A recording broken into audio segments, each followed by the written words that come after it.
بسم اللہ الرحمن الرحیم۔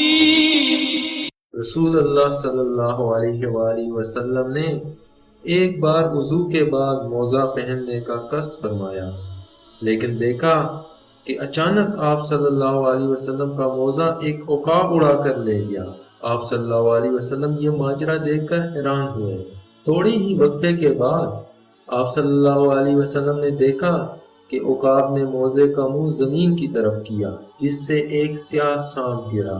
اس عمل کے بعد عقاب نے موزہ حضور صلی اللہ علیہ وسلم کی خدمت میں پیش کر کے عرض کیا، یا رسول اللہ صلی اللہ علیہ وآلہ وسلم، میں نے اسی ضرورت کے تحت گستاخی کی تھی، اس کے اندر سانپ گھسا ہوا تھا۔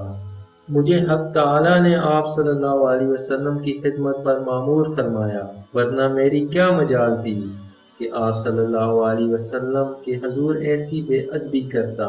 حضور صلی اللہ علیہ وآلہ وسلم نے اللہ عز و جل کا شکر ادا کیا اور فرمایا، ہم نے جس حادثہ کو باعث صدمہ سمجھا وہ دراصل وفا اور باعث رحمت تھا۔ عقاب نے عرض کیا کہ میں نے ہوا میں اڑتے ہوئے موزہ شریف میں سانپ دیکھ لیا تھا، تو یہ میرا کمال نہیں یا رسول اللہ، یہ آپ صلی اللہ علیہ وآلہ وسلم ہی کے نور اور روشنی کا فیضان تھا۔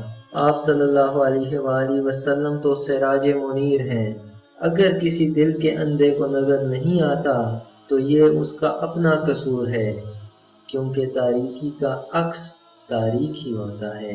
تو دوستو، اس واقعے سے ہمیں یہ سبق ملتا ہے کہ آئی ہوئی مصیبت کسی بڑی مصیبت سے بچانے کا ذریعہ ہوتی ہے، اس لیے حالات کو اللہ کے سپرد کر دینا چاہیے۔